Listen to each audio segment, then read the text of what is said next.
Hello, students. Have you ever wondered how diseases can spread from one person to another through intimate contact? Well, that's exactly what happens with sexually transmitted infections or STIs. These are infections that are transmitted through sexual contact, and they affect millions of people worldwide. Some STIs, like gonorrhea, syphilis, and herpes, are caused by bacteria or viruses, while others, like trichomoniasis, are caused by parasites.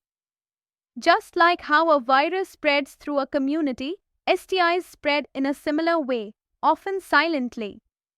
Now, you might ask, why should I care about STIs? Well, imagine your body as a system of highways. STIs are like roadblocks that prevent smooth traffic, causing disruptions to the body's health. Let's explore how these infections affect our health and what we can do to stop them. STIs are mainly transmitted through sexual contact, which includes vaginal, anal, and oral sex. But did you know that they can also spread through sharing needles or from mother to child during childbirth?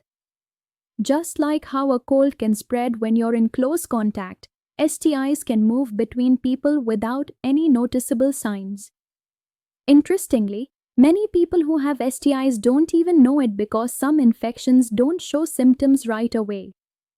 For example, chlamydia can hide in the body, causing no symptoms at all but still being passed on to others. In cases where symptoms do appear, you might notice things like pain, itching, discharge, or even sores in the genital area. It's like a red flag telling you that something is wrong, urging you to take action. Let's take a closer look at some common STIs. Chlamydia and gonorrhea are bacterial infections that, if left untreated, can lead to serious consequences like infertility. Imagine the body as a garden. If you neglect it, things can fall apart. That's what happens when we don't treat these infections in time.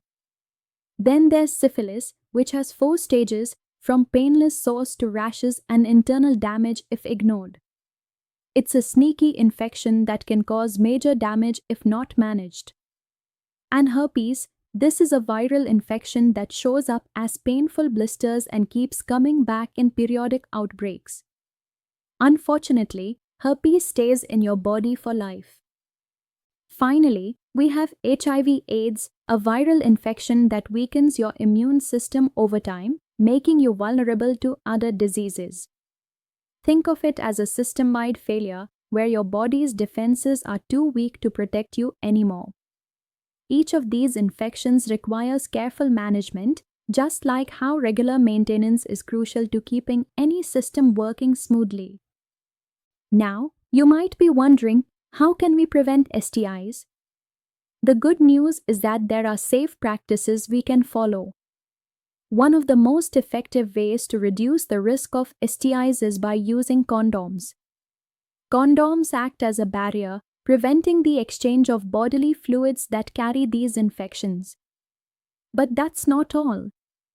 Regular testing and screening are essential. It's like having a checkup to make sure everything is working well. Early detection makes treatment easier and prevents further spread. Vaccination can also help protect you from certain STIs like HPV, human papillomavirus, and hepatitis B. Think of vaccines as your protective shield against infections. By practicing abstinence or being in a monogamous relationship where both partners are healthy, you significantly reduce the risk. Remember, just like you would wear a helmet to protect your head in a bike ride, using protection during sexual activity protects you from STIs. STIs are not something to be ignored, but thankfully, many of them can be treated effectively. Bacterial STIs, like chlamydia and gonorrhea, can be cured with antibiotics. Think of antibiotics like a repair kit, fixing the damage done by bacteria in the body.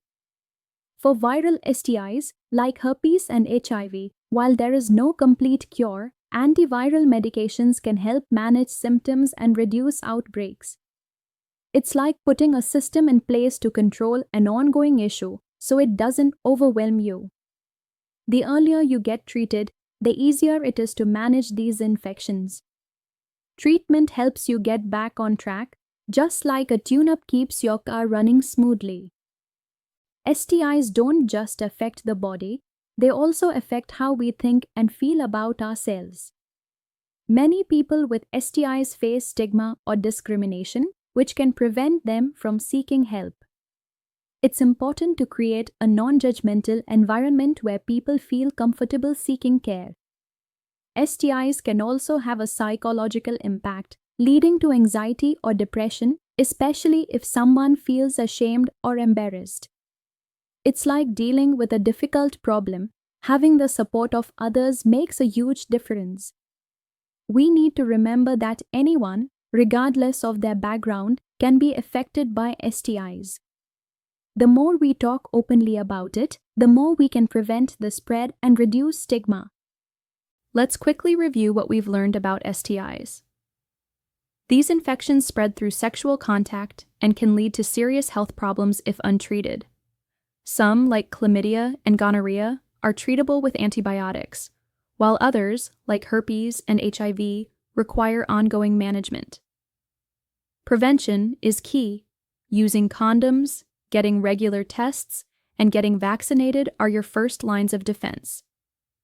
And remember, open conversations and a supportive environment are crucial for reducing stigma and ensuring everyone has access to the care they need. Just like every system works better when it's well maintained, STI prevention and treatment help keep the body and society healthy.